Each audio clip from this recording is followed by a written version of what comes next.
आप देख रहे हैं अपना बिहार और आपके साथ मैं हूं विवेक। एक बार फिर राहुल गांधी बिहार में भारत जोड़ो न्याय यात्रा को लेकर सासाराम पहुंचे और इस बार राहुल गांधी को तेजस्वी यादव का साथ मिला। दोनों नेताओं ने एक साथ रोड शो किया और इस दौरान तेजस्वी यादव राहुल गांधी के सारथी की भूमिका में नजर आए।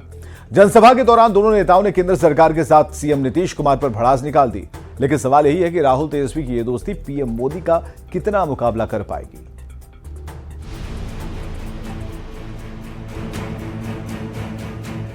जीप की स्टीयरिंग पर तेजस्वी यादव और बगल में कांग्रेस नेता राहुल गांधी। राहुल गांधी के सारथी के रूप में तेजस्वी यादव नजर आ रहे हैं। तस्वीरें सासाराम की हैं, जहां कांग्रेस की भारत जोड़ो न्याय यात्रा लेकर पहुंचे राहुल गांधी को तेजस्वी यादव का साथ मिला। बिहार के पूर्व डिप्टी सीएम तेजस्वी यादव के साथ राहुल गांधी ने एक साथ रोड शो भी किया। सासाराम में ही जनसभा में तेजस्वी यादव पीएम मोदी के साथ ही मुख्यमंत्री नीतीश कुमार पर जमकर भड़ास निकाली। तो राहुल गांधी ने केंद्र की मोदी सरकार को किसान विरोधी बताया। तो एक तरफ किसानों को सही रेट नहीं मिलता जी, और दूसरी तरफ किसानों की जमीन ली जा आस्ते उनसे छीनी जा रही है। सवाल यह है कि विकास किसके लिए हो रहा है? ये कहना कि हमें देश के विकास के हम खिलाफ नहीं है, ये इनकम्प्लीट बात है। ये इनकम्प्लीट बात। सबसे पहले आपको यह पूछना पड़ेगा कि जो विकास हो रहा है किस प्रकार का विकास हो रहा है और किसके लिए हो रहा है। राहुल के साथ जनसभा करने के दौरान तेजस्वी यादव ने मुख्यमंत्री नीतीश कुमार पर जमकर हमला बोला। तेजस्वी ने नीतीश को एक थका हुआ सीएम बताया और कहा, बीजेपी के साथ कभी नहीं जाने की नीतीश जी की कसम का क्या हुआ। यही नहीं, तेजस्वी यादव ने बिहार में 17 महीने में लाखों नौकरी देने की फिर से क्रेडिट भी ली। एक थके हुए मुख्यमंत्री को थके ही हुए हैं ना। चुनाव में क्या कहते थे कि नौकरी अपने बाप के पास से लाएगा पैसा देने के लिए, लेकिन सोचो 17 महीने में हम लोगों ने 5 लाख सरकारी नौकरी देने का काम किया। तो देश के इतिहास में कहीं नहीं है। चुनावी मौसम में राहुल गांधी की यात्रा जारी है। केंद्र सरकार की नाकामी गिनाते राहुल गांधी की न्याय यात्रा शनिवार को उत्तर प्रदेश में प्रवेश करेगी। बता दें, 14 जनवरी को मणिपुर से शुरू हुई भारत जोड़ो न्याय यात्रा 15 राज्यों से होकर गुजरेगी और 20 मार्च को मुंबई में खत्म होगी। न्यूज़ 18 के लिए सासाराम से अजीत कुमार और पटना से संजय कुमार की रिपोर्ट। रोहतास के चिनारी में राहुल गांधी की भारत जोड़ो न्याय यात्रा के तहत जनसभा हुई। इसमें भीड़ बिल्कुल नहीं के बराबर दिखी। मंच पर राहुल गांधी के साथ तेजस्वी यादव और प्रदेश कांग्रेस अध्यक्ष अखिलेश सिंह भी मौजूद थे और करीब 1 घंटे तक पूरा कार्यक्रम चला, लेकिन सभा स्थल पर उम्मीद से काफी कम भीड़ थी। इससे कांग्रेस के स्थानीय कार्यकर्ता काफी मायूस दिखे। सभा में मीरा कुमार और कन्हैया कुमार शामिल रहे, फिर भी भीड़ नहीं थी। चिनारी में राहुल गांधी के रोड शो में सड़कों पर लोग भी काफी कम थे और ऐसे में राहुल गांधी का काफिला सासाराम नगर से काफी तेजी से निकल गया। फिर आप में जागरूकता आ गई, उस दिन ये बदल जाए। गलती उनकी नहीं भाई बहन, मैं पहले सोचता था उनकी गलती, उनकी नहीं है गलती आपकी।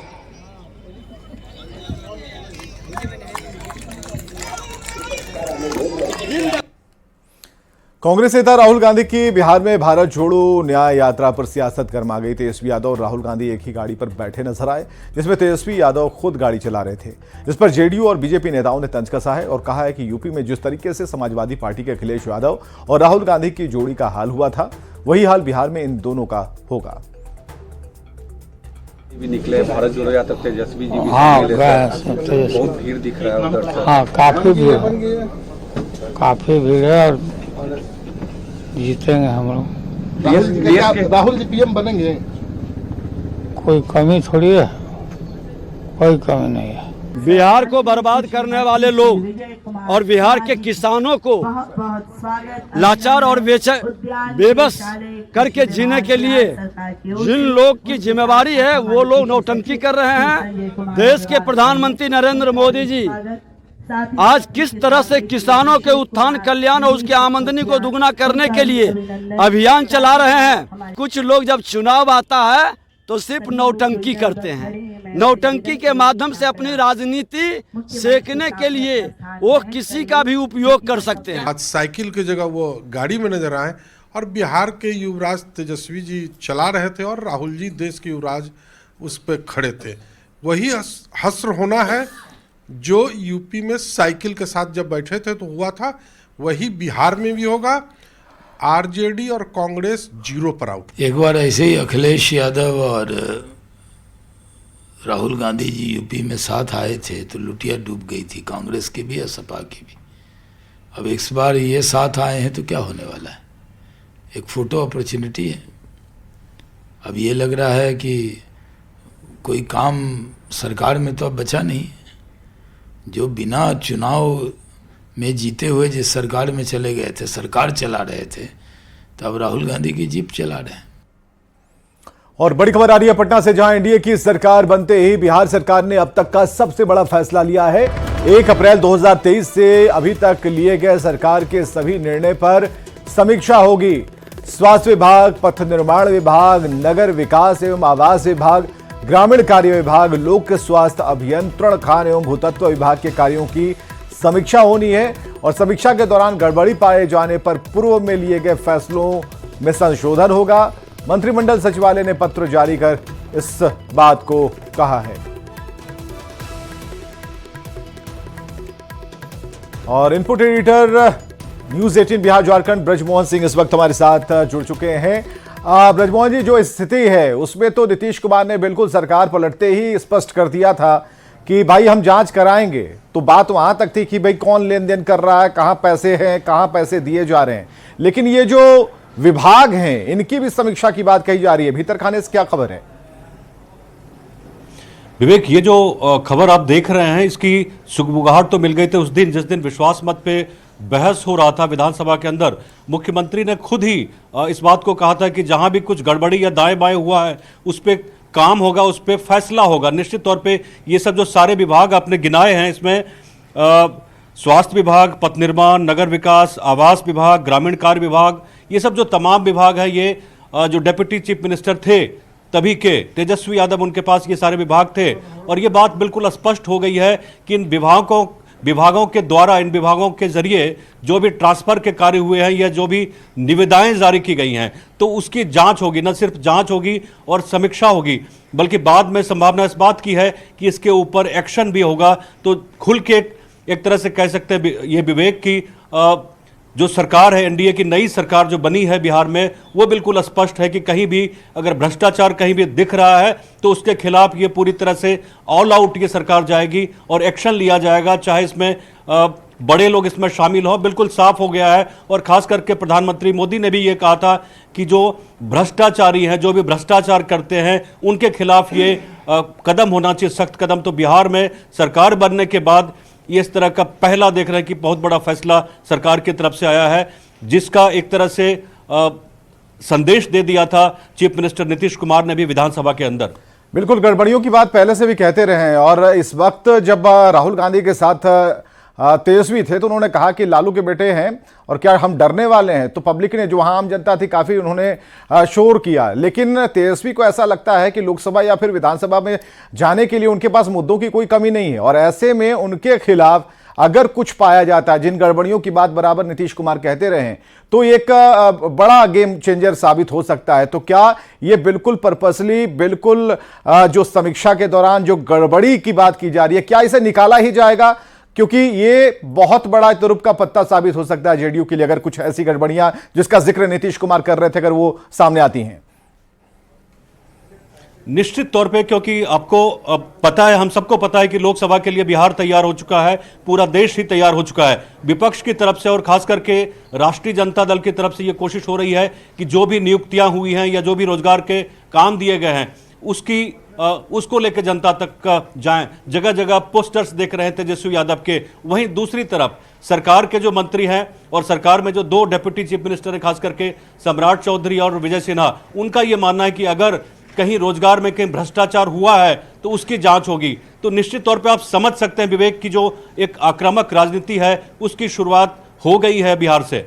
बहुत बहुत शुक्रिया ब्रजमोहन जी हमसे बातचीत करने के लिए। तो फिलहाल आक्रामक राजनीति की शुरुआत हो चुकी है और नीतीश कुमार ने कहा कि गड़बड़ियां हुई हैं तो उसे एक एक कर बाहर निकालेंगे, जांच करवाएंगे। अब देखिए समीक्षा, विभागवार तरीके से समीक्षा की बात कही जा रही है। तो बिहार में सरकार परिवर्तन के बाद ही बिहार सरकार का एक बड़ा फैसला कि फैसले की अब समीक्षा होगी उन विभागों की।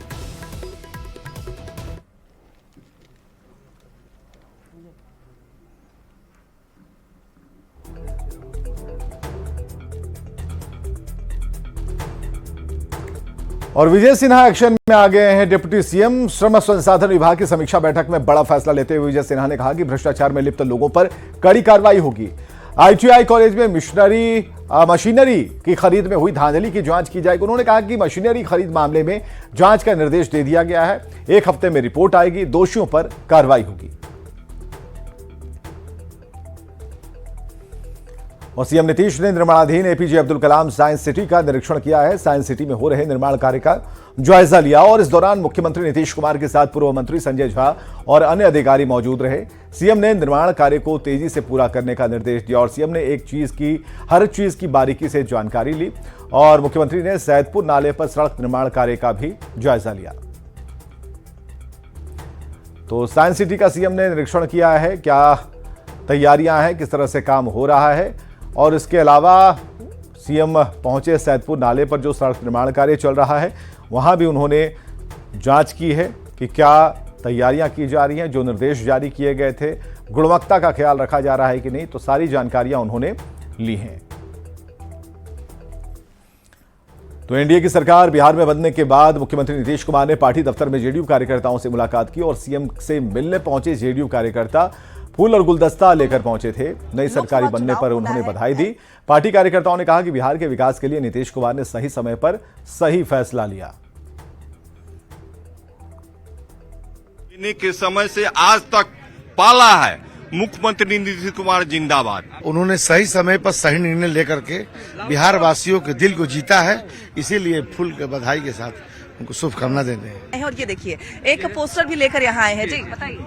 जी, ये हमारे जो है हमने जो इनके लिए एक बेहतरीन पैगाम जो है लोगों को दिया है कि हमें जब जब जो करना पड़ा बिहार के सुनहरे भविष्य के लिए हमने किया है। बिल्कुल, तो यहाँ देखिए कार्यकर्ताओं का जो प्यार है वो यहाँ नजर आ रहा है कि हमें जब जब जो करना पड़ा हम किए हैं बिहार के सुनहरे भविष्य के लिए। और मुख्यमंत्री भले ही कभी आरजेडी के साथ हो, बीजेपी के साथ हो, लेकिन बिहार का भविष्य उसमें रहा है और वही अपने इस पोस्टर के माध्यम से ये बताने की, दर्शाने की कोशिश कर रहे हैं। यानी विकास में गिरावट नहीं आई है, ऐसा कार्यकर्ताओं का कहना है। और हर कार्यकर्ता पार्टी के लिए महत्वपूर्ण है और वही महत्व को देखते हुए मुख्यमंत्री नीतीश कुमार पार्टी कार्यकर्ताओं के साथ आज बैठक कर रहे हैं और उनसे बातचीत भी कर रहे हैं। कैमरामैन अजय दुबे के साथ विनीता मिश्रा, न्यूज 18 पटना। और बिहार के डिप्टी सीएम सम्राट चौधरी ने स्वास्थ्य विभाग की कमान संभालते स्वास्थ्य सेवाओं को बेहतर करने की पहल शुरू कर दी है। बिहार में स्वास्थ्य सेवा पूरी तरह से व्यवस्थित हो और आयुष्मान भारत का लाभ सभी को मिले, इसके लिए उन्होंने सीएम नीतीश से बातचीत की। सम्राट चौधरी ने कहा कि 17 कॉलेज जो पेंडिंग पड़े हैं उन्हें सरकार के भवन में चलाना था, उससे भी जल्द से जल्द मान्यता दी जाए और इसे लेकर सीएम से बातचीत हुई है। बिहार की स्वास्थ्य सेवा यथाशीघ्र पूरी तरह व्यवस्थित हो और आयुष्मान भारत पर हम लोगों ने वर्कआउट किया है। आदरणीय मुख्यमंत्री जी से आग्रह किया कि इसको जल्द से जल्द लागू करें हम लोग बिहार में भी, तो इसकी पूरी प्रक्रिया हम लोग कर रहे हैं। आयुष्मान भारत होने से बिहार के जितने नेशनल फूड सिक्योरिटी एक्ट के तहत लोग आते हैं उन सभी लोगों को उसमें हम लोग जोड़ने का काम करें। वैशाली से खबर है, जहां आरजेडी सुप्रीमो दुलार गांव में आरजेडी नेता अरविंद सैनी के घर आयोजित श्रद्धांजलि सभा में शामिल होने पहुंचे। इस दौरान उन्होंने दिवंगत सोनेलाल सैनी को याद करते हुए सामाजिक न्याय की बात कही। दरअसल आरजेडी नेता अरविंद सैनी के पिता सोनेलाल सैनी को श्रद्धांजलि देने के लिए लालू प्रसाद यादव जंदाहा पहुंचे थे। लालू प्रसाद के पहुंचते ही लोगों ने जिंदाबाद का नारा लगाना शुरू कर दिया और इस दौरान लालू प्रसाद ने कहा कि सोनेलाल सैनी एक सामाजिक कार्यकर्ता थे और उनकी जगह को भरने के लिए पूरे समाज को इकट्ठा होकर विचार करना है।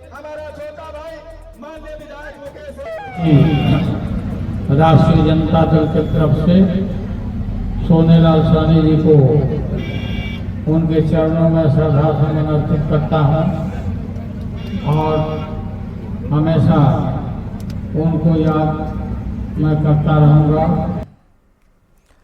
बिहार विधानसभा के अध्यक्ष नंद किशोर यादव ने आज राजभवन में बिहार के राज्यपाल राजेंद्र विश्वनाथ आर्लेकर से शिष्टाचार भेंट की। राज्यपाल ने उन्हें बिहार विधानसभा के अध्यक्ष पद पर निर्वाचित होने की शुभकामनाएं दी।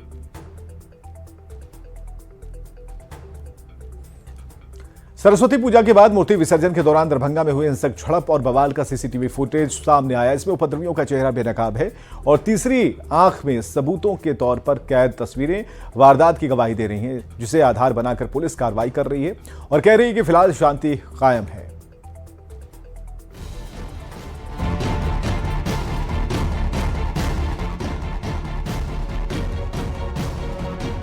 सबूत नंबर 1, विशेष समुदाय की ओर से पत्थरबाजी।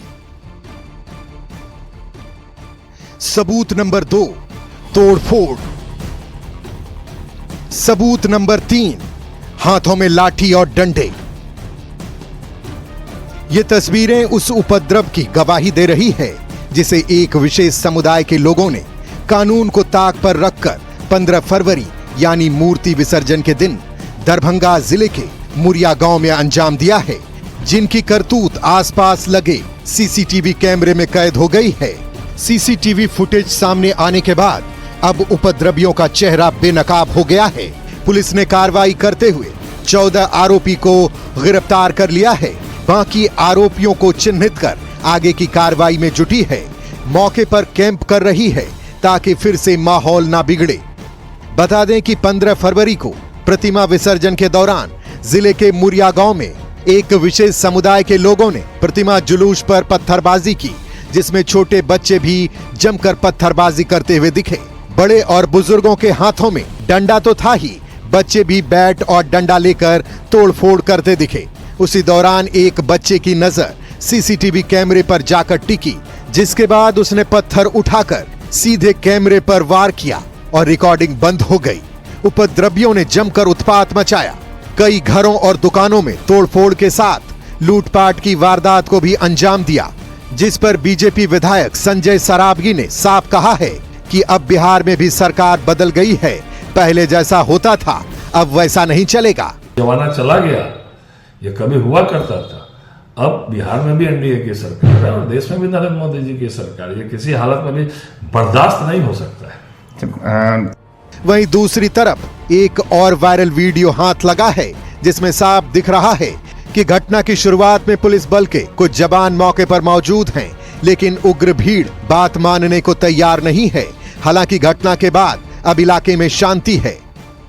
मुड़िया गांव में मूर्ति विसर्जन को लेकर हुए बवाल मामले में अब पूरा मामला शांत है।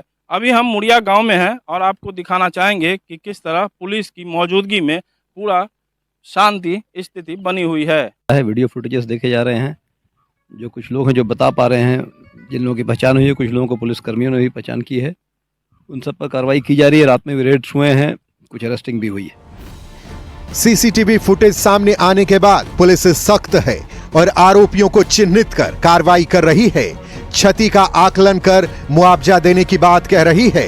ऐसे में देखने वाली बात होगी कि पुलिस कब तक उपद्रव में शामिल सभी आरोपियों को सलाखों के पीछे भेजती है। दरभंगा से न्यूज 18 के लिए विपिन कुमार दास की रिपोर्ट। और बड़ी खबर वैशाली से, जहां मूर्ति विसर्जन के दौरान 5 बच्चे गंडक नदी में डूब गए। इससे मौके पर अफरा तफरी मच गई। हालांकि स्थानीय लोगों ने आनन फानन में 3 बच्चों को सुरक्षित निकाल लिया, लेकिन 2 बच्चों की डूबने से मौत हो गई। घटना वैशाली थाना क्षेत्र के सिमरा घाट की है। मरने वाले बच्चे राहुल और संजीव दोनों दाऊद नगर पंचायत के नवादा गांव के रहने वाले थे। नदी से सुरक्षित बचाए गए 2 बच्चों को अस्पताल में भर्ती कराया गया है।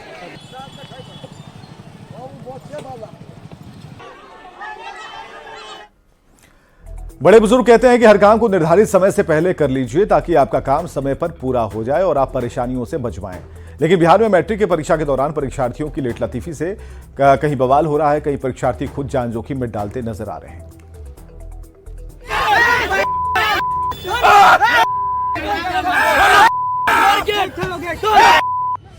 देर से मैट्रिक परीक्षा में पहुंचे परीक्षार्थियों का यह हंगामा है। बवाल है।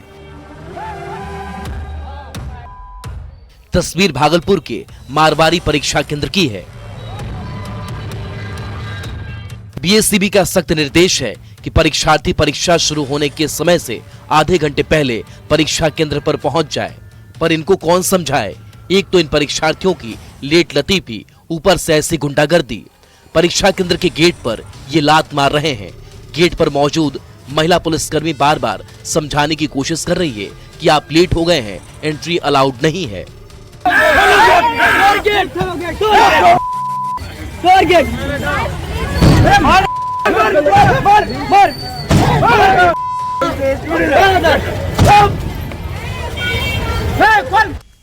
मौके पर पहुंची कोतवाली पुलिस ने हंगामा करने वालों को मौके से खदेड़कर भगाया और हंगामा कर रहे एक युवक को पुलिस गिरफ्तार कर थाने ले आई। अब दूसरी तस्वीर सिवान की देख लीजिए। यहाँ भी परीक्षार्थियों की लेट लतीफी और ये जानलेवा परिणाम देखिए।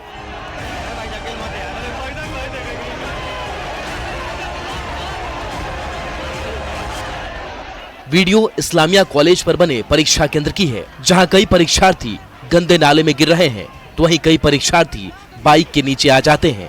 बताया जा रहा है कि जब प्रथम पाली के परीक्षार्थी परीक्षा देकर बाहर निकलने वाले थे, इस दौरान दूसरी पाली में परीक्षा देने वाले परीक्षार्थी अंदर प्रवेश करने की कोशिश कर रहे थे। इसी होड़ में अफरा तफरी का माहौल हो गया। गनीमत रही कि यहाँ कोई बड़ा हादसा होते होते बच गया। भारी भीड़ को काबू करने के लिए पुलिस को हल्का बल प्रयोग भी करना पड़ा। न्यूज़ 18 भी अपील करता है कि परीक्षा केंद्र पर निर्धारित समय सीमा के अंदर पहुंचे, ताकि बिना परेशानी के छात्र एग्जाम दे सकें। न्यूज़ 18 के लिए भागलपुर से विकास कुमार सिंह, सिवान से मृत्युंजय सिंह की रिपोर्ट। और जमुई के चरकापत्थर थाना इलाके के बिछागढ़ गांव में जमीन विवाद में एक 15 साल की लड़की को जिंदा जलाने की कोशिश की गई। पीड़िता और उसकी मां का आरोप है कि चचेरे भाई उसकी 2 डिसमिल जमीन पर कब्जा करना चाहते हैं। इसका विरोध करने पर पेट्रोल छिड़ककर उसे जलाने की कोशिश की। लड़की ने किसी तरह भागकर जान बचाई, लेकिन वो आंशिक रूप से झुलस गई है। फिलहाल पीड़ित लड़की का इलाज सदर अस्पताल में चल रहा है। वहीं पुलिस मामले की छानबीन में जुटी है। रमन ठाकुर, दिनेश ठाकुर तार बलजबरी से सब पूरा घुरान तुरान जला दिया। बच्ची को क्या किया कि मैंने पेट्रोल छींटे लगा ना, तो बच्ची भागने लगा तो उसको पीठ से गोद दिया मुंह में, पूरा जल गया। तब लड़की दौड़ा तो उसको लाया। हमको तो कतम मार देंगे, हमको घर में बंद कर। सिवान में बच्चों के खेल से शुरू हुआ एक मामूली विवाद बमबाजी तक पहुंच गया। इसमें 2 बच्चे गंभीर रूप से घायल हो गए। मामला बसंतपुर गांव का है। बताया जा रहा है कि शंकर राय के तीनों पोते जब दरवाजे पर खेल रहे थे, तभी पड़ोस के बच्चों से खेलने को लेकर विवाद हुआ। विवाद होने के बाद जब तीनों बच्चे कमरे में सो रहे थे, तभी पड़ोस के कुछ लोगों ने खिड़की से सुतली बम कमरे में फेंक दिया। बम फटते ही तेज धमाका हुआ और इससे इलाका गूंज उठा। इस इलाके में इस घटना में 2 बच्चे गंभीर रूप से घायल हुए। घटना की सूचना मिलते ही मौके पर पहुंची पुलिस ने एक जिंदा सुतली बम बरामद किया है। पीड़ित ने पुलिस प्रशासन से आरोपियों की गिरफ्तारी की बात कही है। आगे देखिए जोहार झारखंड।